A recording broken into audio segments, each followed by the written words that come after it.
nama saya Dinda Yutasari dengan NIM 201130013, jurusan Hukum Ekonomi Syariah, Universitas Islam Negeri Sultan Maulana Hasanuddin Banten. Pada kali ini saya akan menjelaskan mengenai aspek hukum badan usaha. Sebelum kita membahas lebih jauh mengenai apa itu aspek badan usaha, kita harus mengetahui terlebih dahulu apa itu definisi dari badan usaha. Secara garis besar, badan usaha atau perusahaan ini merupakan bentuk badan usaha yang menjalankan jenis usaha yang bersifat tetap dan dilakukan secara terus-menerus dengan tujuan untuk memperoleh keuntungan. Badan usaha juga memiliki beberapa unsur yang wajib, di antaranya yaitu yang pertama ada dijalankan secara terus-menerus, kemudian yang kedua saling terbuka, yang ketiga memiliki kualitas, yang keempat mengadakan perjanjian perdagangan, dan yang terakhir yaitu memperoleh keuntungan.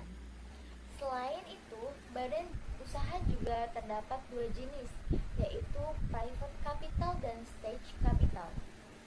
Kita akan membahas terlebih dahulu mengenai private capital.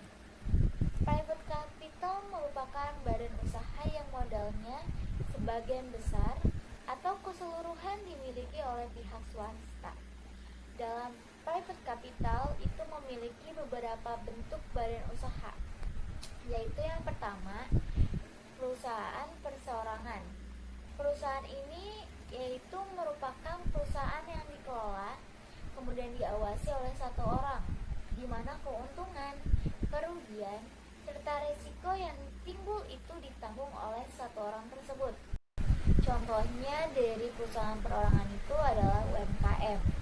UMKM ini banyak sekali modelnya, ada bengkel, laundry, rumah makan, dan bentuk UMKM lainnya. Kemudian yang kedua yaitu persekutuan perdata. Persekutuan perdata adalah sebuah perjanjian antara dua orang atau lebih yang mengikat dengan tujuan untuk mendapatkan keuntungan. Kemudian yang ketiga, firma. Firma merupakan badan usaha yang dimiliki dua orang atau lebih yang sepakat untuk melakukan aktivitas bisnis secara bersama-sama, dan semua anggota firma ini terlibat aktif untuk melaksanakan kegiatan usaha tersebut. Ciri dari utama firma itu adalah di mana modal berasal dari anggota firma itu sendiri.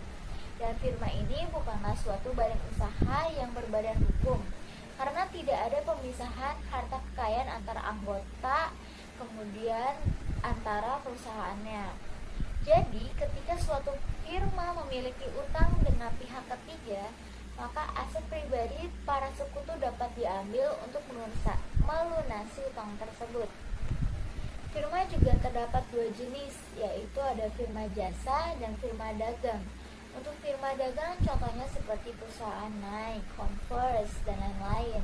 Sedangkan untuk firma jasa contohnya seperti firma hukum. Yang keempat yaitu ada CV. CV merupakan sekumpulan orang yang commandeter atau orang yang menyerahkan barang, uang, tenaga, dan bertanggung jawab dengan pencapaian target. CV itu terbagi menjadi dua jenis, yaitu ada sekutu aktif dan sekutu pasif.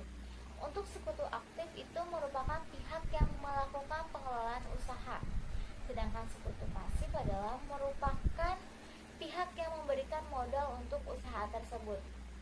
Kemudian yang kelima adalah perseroan terbatas.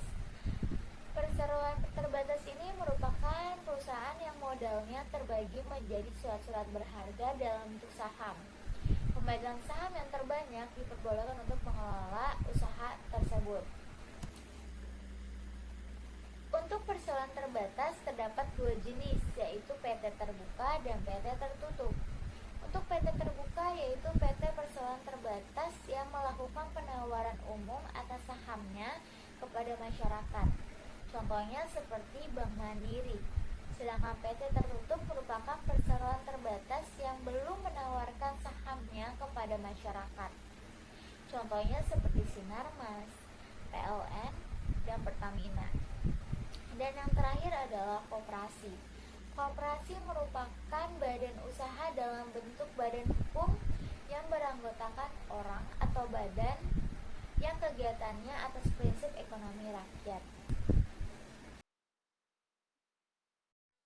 Nah, yang kedua yaitu ada stage capital. Stage capital ini kebalikan dari private capital yang dimana modalnya itu dimiliki oleh pihak negara. Dalam stage capital mempunyai dua bentuk, yaitu ada BUMN dan BUMD. Untuk BUMN, sebagian besar modalnya itu dikuasai oleh pemerintah pusat, sedangkan BUMD sebagian besar modalnya dikuasai oleh pemerintah daerah. BUMN dan BUMD memiliki peran yang sangat penting dalam masyarakat. Salah satunya yaitu yang pertama sebagai penyedia barang publik. Contohnya seperti PLN yang menyedia listrik untuk masyarakat. Kemudian Pertamina yang menyediakan bahan bakar untuk kebutuhan masyarakat. Dan yang kedua itu sebagai sumber pendapatan negara. Mengapa?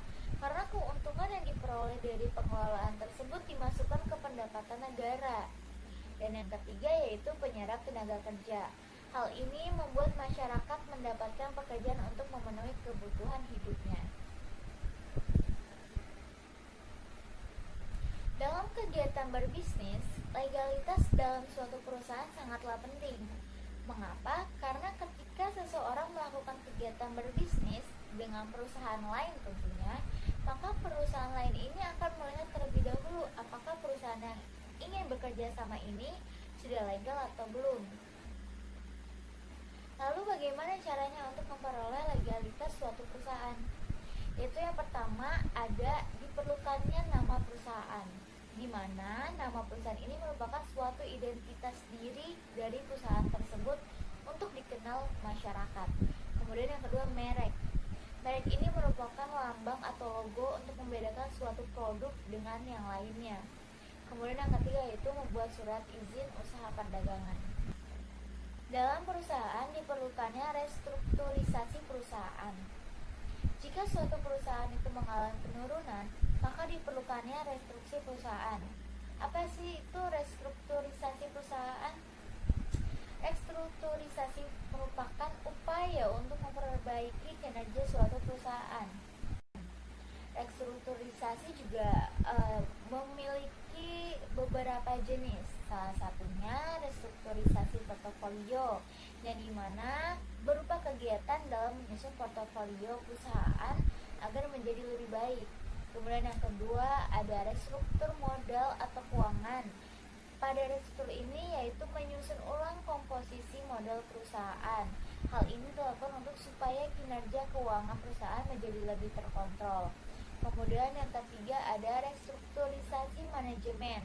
Dalam restrukturisasi ini dapat diperbaiki dengan menggunakan tiga, yaitu yang pertama ada akuisisi. Akuisisi itu merupakan pengambilan alih suatu perusahaan dengan menggunakan nama perusahaan yang ingin diakuisisi. Contohnya seperti PT Bank Rakyat Indonesia yang melakukan akuisisi terhadap PT Bank Agroniaga. Kemudian yang kedua ada merger. Merger merupakan pengambilan alih tanpa menggunakan nama perusahaan yang terdahulu. Contohnya seperti Bank Permata yang melakukan gabungan dari Bank Bali, kemudian Bank Arta Media, kemudian Bank Firma, Express, dan Bank Universal. Kemudian yang ketiga ada konsolidasi. Konsolidasi ini merupakan kerjasama beberapa perusahaan dengan jumlah besar untuk menjadi satu nomor yang lebih kecil.